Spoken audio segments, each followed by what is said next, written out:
When I first started growing food out here, I thought, maybe I'll get a couple of salads. A little spinach here, a little mint there, something cute, manageable. But what I have here is a grocery store on my deck. No land, no backyard, no farm fairy godmother. I've just got some green stalk vertical planters that have me outproducing most in-ground gardens. And I'm not a master gardener. I'm not even a full-time gardener. I didn't quit my job, nor am I out here farming from sunup to sundown. I'm just out here to unapologetically prove what's possible in small spaces so that you can stop underestimating what your small garden can really do. This garden gives me homemade pastas, tinctures, green powders, salves, oils, teas, and scrubs, and a few clever things you didn't even know you could make from your garden. All of it comes right here from a deck. So no excuses, it's time to harvest. Let's go.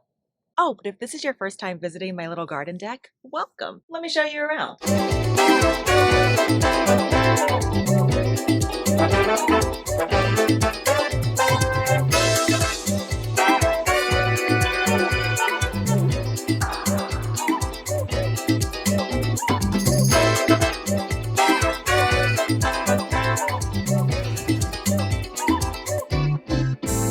So the gist is that I grow in 5 green stalk vertical planters, and each planter has a minimum of 30 pockets. Do the math on that. That means I'm working with at least 150 growing spaces at any given time. Yep, without a yard, without raised beds, all on a little old townhouse deck. I'm growing strawberry, spinach, kale, all types of herbs, lemongrass, celery, borage, and the list just keeps growing. Because let me tell you, with vertical gardening, you're not just growing up, you're scaling smart. I don't have the floor space to be able to waste on multiple pots or buckets, nor do I have time to be hauling hoses or crouching over planter beds. What I needed and what finally made gardening stick for me was a system that respected my schedule and my spine. And that's what these planters give me. They're easy to manage, easy to water, easy to rotate, which makes them the only reason that I've been able to consistently garden for years. And so right now we are at the tail end of spring, which means I've got some serious harvesting to do before I put in my summer crops. But before I yank even a single leaf, I wanted to show you how I turn even a modest harvest into something that saves real money and sometimes feels a little luxurious. Look at all of this delicious parsley that I am drowning in.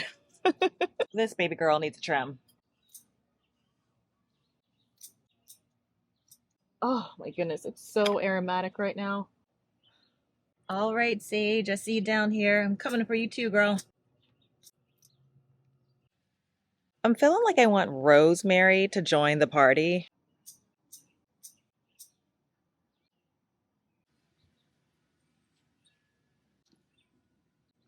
If you ever want to feel fancy in under 5 minutes, this is how you do it. You make herb butter logs. Herb butter logs are that little detail that makes everything, and I do mean everything, taste like it came from a $25 bistro plate. Wait, inflation, so that plate is probably $35 now. And as you can tell, I'm just using what I harvested. It changes every single time, and I love this about the butter logs. So I've got the rosemary, the parsley, the sage, and then I also have just small amount of leeks that I had from a meal earlier in the week. And what's great about these butter logs is that you can use whatever herbs combinations that you have on hand. Like seriously, this is a no rules recipe. And so I just chop up all of the herbs. All right, y'all, so these are the herbs that I've given a rough chop. I included the parsley stems, but for the rosemary stems, which can be just a bit like woody and tough, don't throw them away. I'm actually going to use them because they still have that rosemary flavoring that's in there. And so I just make a cup of tea. I'm gonna pour over some hot water over this. Rosemary has an abundance of compounds, and it's really known for improving like concentration and focus, and just helping you to calm down. Great for the adrenals. And so yeah, I'll just add a few more of these fresh herbs, and I've got a fresh cup of tea. So let's add our herbs to the bowl, along with our leeks. And if you haven't had leeks, they're like a mild onion. So they're lending that chive slash kind of scallion flavor. And now we're going to fold in 2 sticks of melted butter. Well, not melted, just room temperature butter. And now we're just going to hand mix everything. All right, y'all. So here's what we've got about 30 seconds later. This butter is so creamy. It's smelling so fragrant and aromatic, and it is delicious. Tell me this butter isn't the exact same thing that they sit in front of you at those fancy restaurants. You can absolutely make this at home and treat yourself to it. You do not have to pay even those overpriced prices at the grocery store. And so now I'm just going to add a little bit of Redmond sea salt. And this is just going to bring out the flavor of the herbs a bit more intensely. Now this is the part where you can use parchment paper, roll it up like a log, twist the ends, and then pop it into the freezer. Boom, done. But I like this method better. I am in love with my silicone cupcake tin or whatever. And so what's great is that I'm going to just create little like butter pucks in each one of these things, and then I'm gonna pop it into the freezer, and then tomorrow they're just gonna like pop right on out, and then I'll put them into like a larger freezer bag, because I'm going to keep doing iterations of this like all season long, and they're just going to be ready to go. And I love that, right? It's not like, I'm not wasting my parchment paper. It's not all of the prep with like rolling it, all other kind of stuff. So if you have one of these, use them.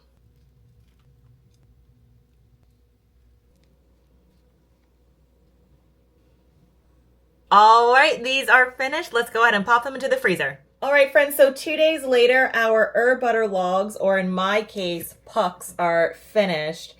And look, these are going to pop right out of your silicone molds. Easy peasy, right? Beautiful.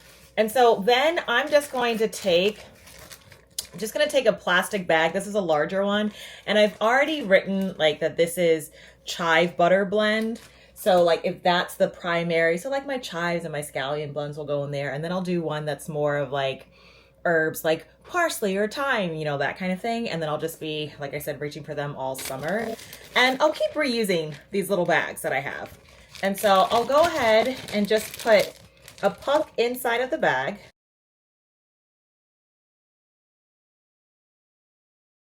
All right, these are headed back into the freezer. And a couple of ways that you can use this butter include things like when you're making mashed potatoes, just to take one of these out, and it's just a flavor of infusion and taste. Easy peasy. It's also great for hosting. So me and a couple of ladies in my neighborhood, about every other-ish week more during the summer, we'll get together at one of our townhomes for tea and appetizers. And so one of the things that's just easy for me to do in terms of always being ready to kind of host is I will take one of these little butter hucks. And by the way, this is also an excellent like hostess gift to take over to someone's house. So if you've made freshly baked bread and then you also pair that with one of these butter things, oh my goodness, they're gonna love you. But one thing that I can often snag is at the bakery aisle at a grocery store near me. They will mark down their bread. So I just got this half loaf of artisan bread for $1.49. And so y'all, this is super easy to just grab one of my butter pucks and then, you know, add a couple of slices of this bread to a plate just like this. And then just have this, you know, on the table as folks come in just to like, you know, start snacking. I'm telling you, this is so savory. I mean, watch me do this. You're gonna take your soft room temperature butter. Oh, you have those real herbs that are in there. Look at how gorgeous this butter is. And then you'll just take it and spread it softly across the bread.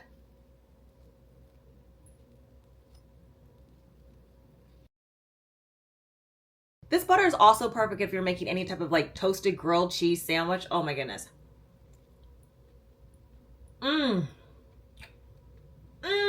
So yeah, you can stir that into sauces, over meat, over vegetables. Like sometimes I'll just have like a sheet pan, dollop that with some butter at the very end. Delicious. And what's really great is, circling back to the neighbors that I have tea with, is that they will then give me sticks of butter. And because I have herbs that are growing in abundance, and these are like cut and come again herbs, I will happily make their herb butter for them because I just have so much of it growing constantly. Okay, so let's talk about value. A single 4-ounce log of chef-crafted butter at the store could run you $8 to $12, especially if it's organic. Mine was free because I grew the herbs and I either buy butter in bulk when it's on sale or at Aldi where it's cheap. And that's just how I do things around here. Flavor forward, but budget-wise. And you're going to want to use that compound butter on everything. Roasted veggies, grilled meat, toast. Or plop it right into a pot of rice or soup for an instant upgrade. And here's the kicker. When you have one of those butter logs stashed in your fridge, it suddenly makes you want to cook. So go ahead and ask yourself, would you rather spend $10 on flavored butter once or start making it on demand forever with herbs you grow yourself? Exactly, and this is why my deck is a grocery store. And why you can and should build one. Okay, so tell me this. Have you ever spent $4.99 for one of those cute little herbal iced teas from the health food store? You know what I'm talking about. The ones with lemongrass infusion written in fancy font and just enough flavor to make you feel like you're doing something good for yourself? Yeah, me too. But that's not affordable. So I started growing lemongrass and now I'm getting bottles of that for free. And the way you do that is to make lemongrass cubes, which is actually better than anything you could buy. All right, do you spot her? She's right there. Lemongrass is bursting with citral, an essential oil compound that's been studied for antimicrobial, anti-inflammatory, and antioxidant properties. It supports digestion, may help regulate blood sugar, and just smells like summer in a glass. Now, this is not exact. You just harvest it by the handful.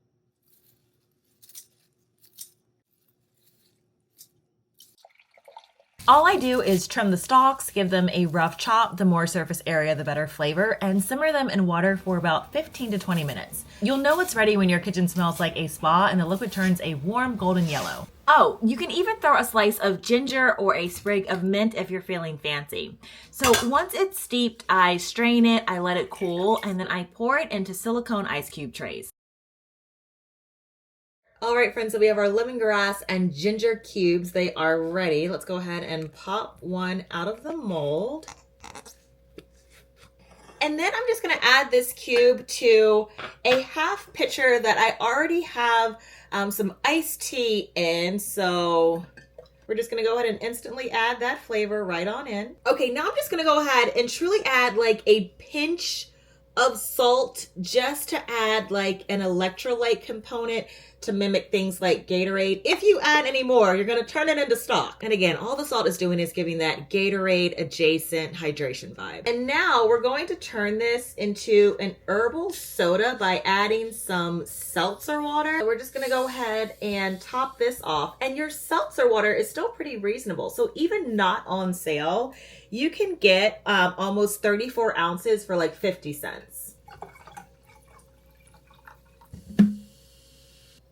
So now you have this crisp, herbal, mineral-rich summer drink. I think you probably know by now that things like sodas and those health drinks, one, are budget busters, and they don't actually deliver on the nutrition that you think that they are, or at least not in the quantities, especially if you are growing your own herbs at home. And you saw how simple this was to make, and it tastes delicious. Oh, that's so good. It is so refreshing.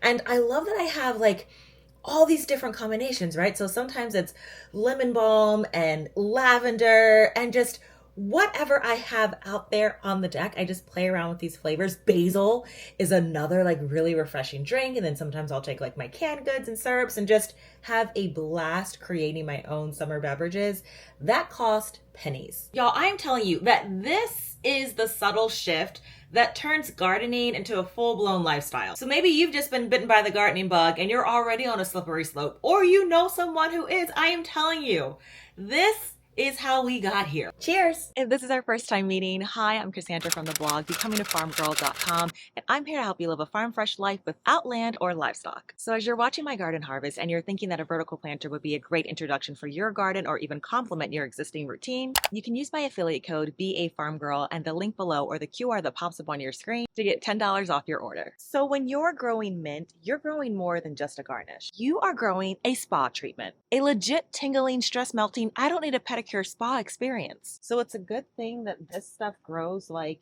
a weed. This is orange mint. Look at this big old handful. want to grab a jar, and then you're going to take some sugar. It can be white or brown, and place that into the jar. Then add in a layer of your chopped mint, another layer of sugar. And then I also like to add coconut oil. I'm going to use a tablespoon for this size jar, not a whole lot. More mint, and then top things off with more sugar. And then we're just gonna stir this around until it forms a paste. Now this is what you're going to end up with, and let me tell you, you're not gonna wanna wait to put this on your body. You are going to want to keep this right by the tub or sink. Scrub this on your feet, elbows, or hands, anywhere you want to feel brand new. Plus, mint has natural antibacterial properties, so it's doing more than just smelling good. This is your $20 body scrub for pennies. And it all started from that little pocket planter of soil on your deck. Okay, so let's step into something a little more old world, a little more folk medicine. And this is the thing that your great-great-grandmother probably knew how to make, but most of us have forgot. And it starts with yarrow. Now let me tell you something, yarrow is not just a frilly flower with delicate blooms. This is a plant powerhouse. Antimicrobial, anti-inflammatory, and astringent, traditionally used to stop bleeding, support fevers, help regulate cycles, and calm digestion. You know, basically first aid in a flower. So why are we tossing that into the compost when we could be making it into a tincture that lasts for years on a shelf? Here is how I do it. You're going to want to harvest both the leaves and the flowers.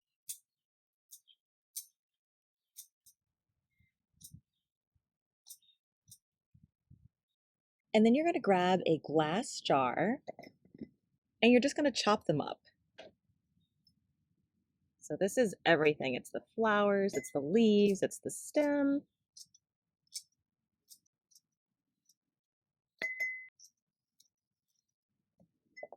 And next we're going to cover everything in 80 proof vodka.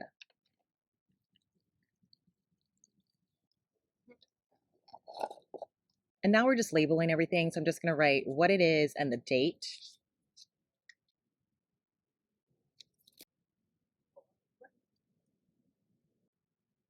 Now you could also use brandy if you didn't want to use vodka, or glycerin if you wanted to keep it entirely alcohol-free. So now I'm just going to set this in a cool, dark place for 4 to 6 weeks, giving it a shake like this every 3 to 4 days. And after that time, you'll strain it, put it in a bottle, and here's what you're going to get. A powerful tincture that can be used at the first sign of a cold, for cramping, or even to clean minor cuts or scrapes. Yeah, like this is a shelf-stable, portable remedy. It's something that almost no one talks about unless you're in herbal or homesteading groups, but once you start making this, you will find yourself reaching for it again and again. So let me ask you this. When was the last time you checked the price of a high quality herbal tincture? Spoiler, they are not cheap. And when you do find one, you're relying on someone else's process, their plants, their timing, their formula. But this one is yours, well mine, harvested at its peak. There's no fillers, there's no mystery ingredients, just garden grown medicine in a bottle. Oh, look at my echinacea tincture. And here's the other thing. Once you grow yarrow, you always have it. Yes, those blooms are pretty to look at, but they also don't go to waste because they have intrinsic value. And that's something that you're going to thank yourself for later. And for me, that is the point, not just to grow, but to use, to transform. Scallions are that one crop that keeps on giving. You clip them once and they grow back like a weed.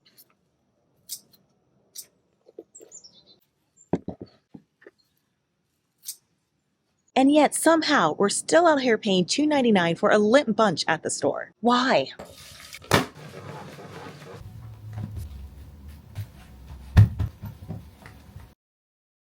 So after you clean off everything and pat them dry, you're just gonna wanna chop them up. And I think I've been calling these scallions, they're actually chives. I grow both, and this method is interchangeable. Next, you're gonna heat the oil of your choice on low. If you're going for a neutral flavor, stick with avocado, but there's always the classic olive oil.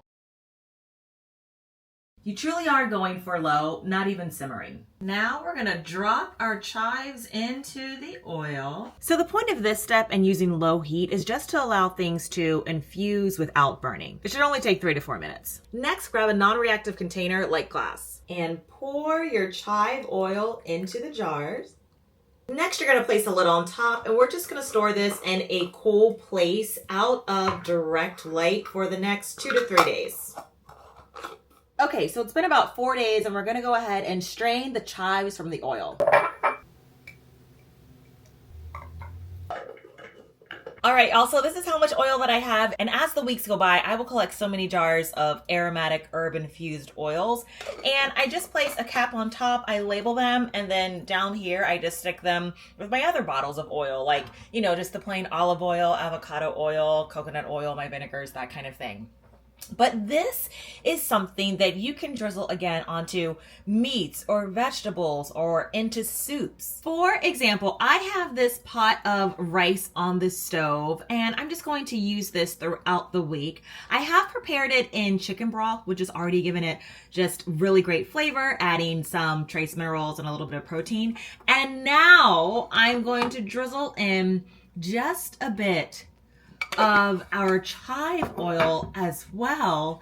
And I am telling you, y'all, this is what takes pantry staples, because I'm your average, you know, cook, right? But then as I add all of these flavoring bases and components that I'm making at home, so it's super affordable, I am telling you, this isn't just regular plain old white rice, right? This rice is something that can stand alone as a meal on its own, just in flavor. And throughout the summer, these oils become the base of my homemade salad dressings. Because after I have my oil base and then I already have my vinegars, I mean, whipping up salad dressings takes no time at all.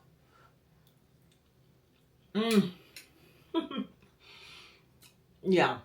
Like, when I have my friends come over and they're like, hold on, like, what did you do to this rice? Or what did you do to, like, whatever I'm making? Y'all, it's just little stuff like this. That's all.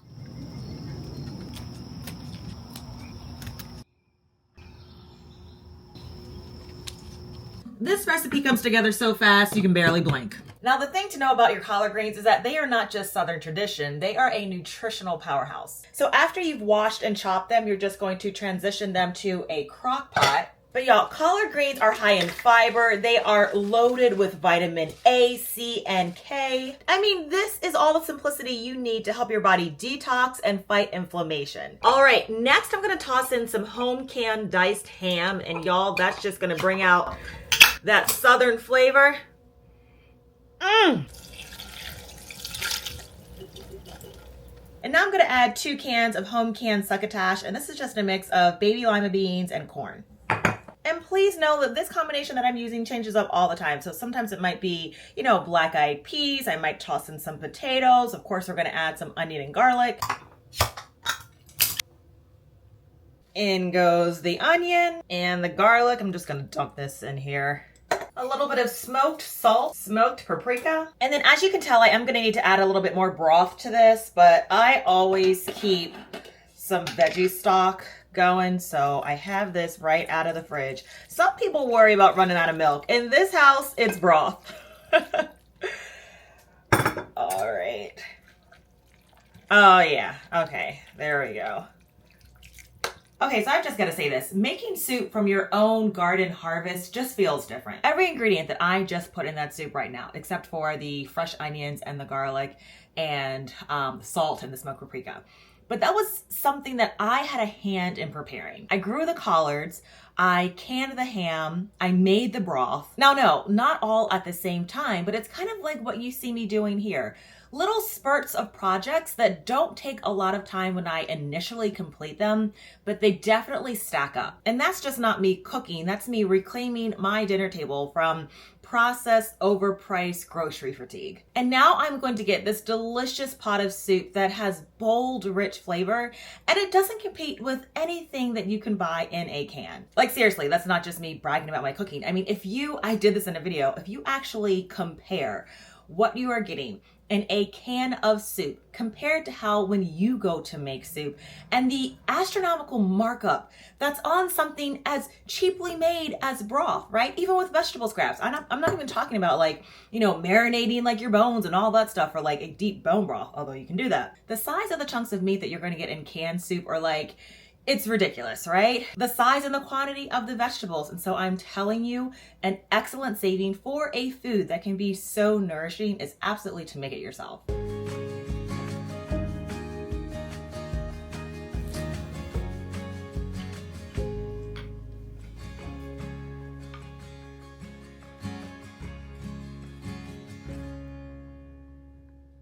So tell me, when was the last time you saw dumplings on a health food list? Probably never. But when you grow your own chard, you flip the script. I mean, look at these deep green, vibrant veins and these totally edible stalks.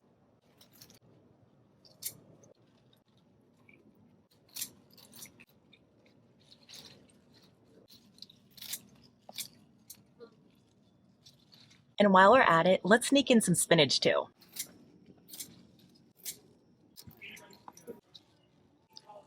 Yeah, I think we can do something with this.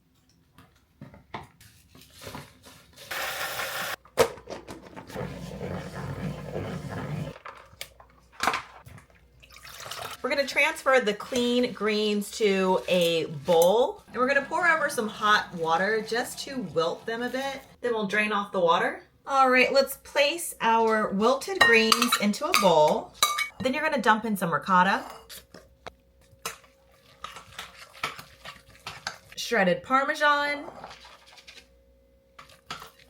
some minced garlic,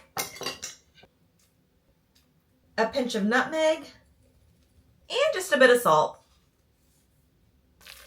So this is a little hack for those of us that want ravioli taste without ravioli work. And you can either use pie dough or puff pastry dough. And I like to stock up on those when they're on sale because you'll actually get more dough than you will when you buy like pre-ready ravioli. Now, I'm not saying that you have to use a pan that's been seasoned with bacon grease, but you just might. So anyways, I'm gonna take my dough and you're just going to unroll it and then place it in your baking dish. And then we're just gonna scoop our mixture right over top.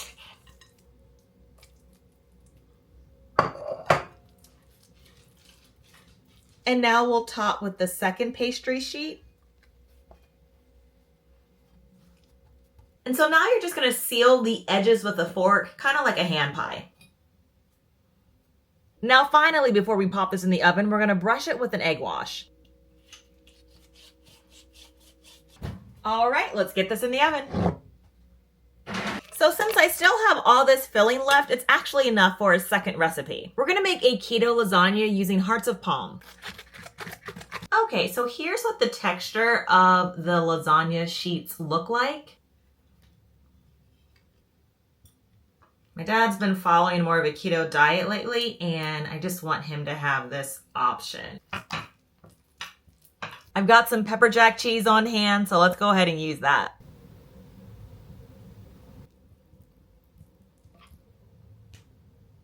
All right, let's go ahead and pop this in the oven too. All right, so our meal is finished and it smells so good in here. Now, I want to let you know that you absolutely could have made these into individual ravioli, but it does nothing to change the taste. And so let's go ahead and plate this up. Normally, I would just set this in the center of the table. I'll cut it like this and then we'll just scoop it onto our plates. Y'all, this is so delicious. Oh my goodness, I wish you were here for dinner.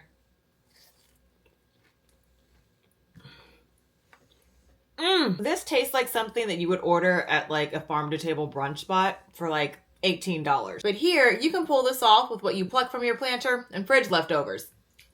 Okay, so let me say this. I know that my garden isn't huge, but it is very productive and manageable. And this is what small space gardening looks like when you fold it into real life. I come home from work, I harvest a handful of ingredients, and then I fold it into what I'm already cooking. And that doesn't involve me changing into gardening clothes. I literally just kick off my shoes, come to the garden, and go right back in the house. And I like that because there's no overwhelm, there's no waste, just fresh, useful food every single week. So come back next week and all season long to see how I'm using what I actually grow. Because sometimes what I use from the garden is immediate, or it's to replace something that I used to buy or to stock up for later. I don't grow food for the aesthetic. I grow it because I use it.